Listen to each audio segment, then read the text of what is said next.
I'm back again, and this time I've paid a visit to a small seaside town, Filey, in North Yorkshire.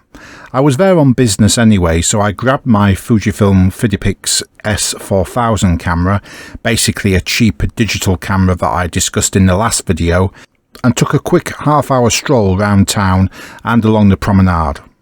It wasn't planned and I didn't have time to take many photos, but I'll show you what I came away with. It was late on a summer afternoon in late July and the sky was cloudy, and it did become more overcast as the day went on, at one stage looking like it might rain. I set the camera to a 1/250th shutter speed, a wide aperture of 3.6 I think, because I wanted to photograph people mainly, and my ISO was set to 800. Now what happened, as you can see here, is that I made a couple of test shots. This is the YMCA shop just outside the railway station, and I found that my ISO was a tiny bit overexposed on the first one, so I adjusted it to 600 ISO and got this, which seemed okay. Then I walked on down the main road through Filey and saw an interesting building, the Filey Methodist church, and here was the first shot I got of that. The 600 ISO had left me way overexposed, so I made some further adjustments and eventually I got to this with a 63 ISO.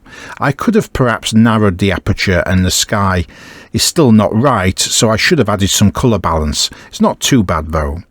I found that the shutter speed and aperture served me well in general, but I kept having to adjust my ISO throughout the afternoon, and it tended to be within a range of 100 to 400, and I was having to bring it up as the sky started to become more overcast.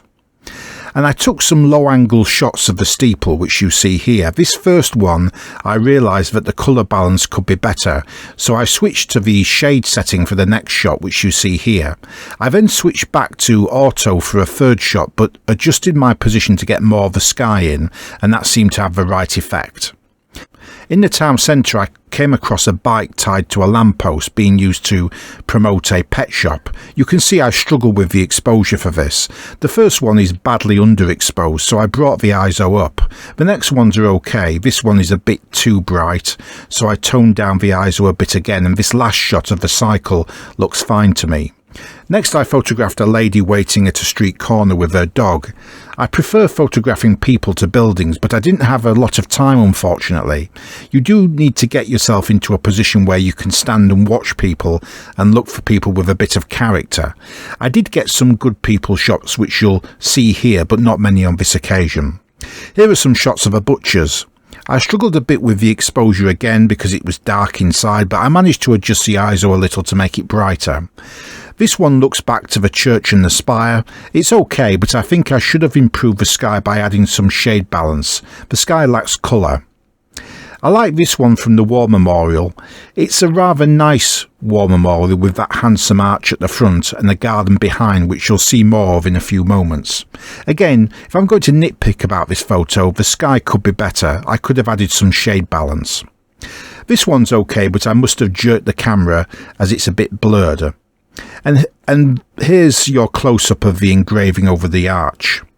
And here's a garden and a sculpture of a soldier bowing, which I quite like. With this photo, maybe I could have used a smaller aperture to keep the background in focus, but some people would say it's fine as it is with the focus on the soldier. There's the centenary plaque, which is mounted to the back of the memorial arch. Now I'm going to show you an example of how shade balance can help. You'll see this photo of a street light is hopelessly overexposed. Fortunately, it was obvious at the time, so I added some shade balance and that worked, and that came out quite well, but in hindsight maybe too far the other way, maybe a little bit too dark. These next two photos are of a pub sign. It's the 3 Tons Hotel in the centre of Filey. Here's a shot of an alfresco area outside a bar, again in the centre of Filey. I perhaps should have used a smaller aperture for that one, as it's a bit out of focus. A man with his dog, always a favourite one. This was an interesting shop. I adjusted the exposure and got a couple of decent shots. It's a retro game shop in the town centre. The interior of the shop was poorly lit, so it was hard to get a clear shot of the inside. A couple of shots now of a decorated postbox, the first one a bit underexposed, which I corrected on the next shot. This is a seaside rock shop. Again, I struggled a bit with exposure, but managed to adjust it a little bit to improve it. By now I was outside the police station, which is near the seafront, and here's a few shots of the sign with a gull sat on top. Then I walked down onto the promenade, and this is Bonzo. Bonzo is a bin, but it's also a metal sculpture of a seal. This sculpture on the promenade is of a fisherman and is by Ray Lonsdale and called High Tide in Short Wellies. It's 12 feet tall and was erected in 2012, I believe. It took me 3 shots to get this right. The first shot was overexposed, then underexposed, and I was happy with this one. But in hindsight again, I think I should have done more with the sky. I should have used some shade balance as the sky looks almost white. I then took some shots of the outside of an amusement arcade and managed to make adjustments and got a couple of OK shots out of it.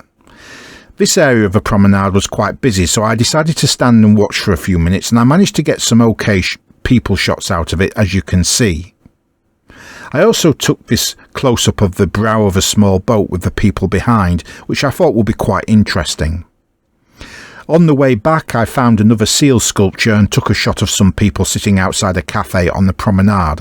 Again, this last one I think could have been improved with some colour balance for both the sea and the sky.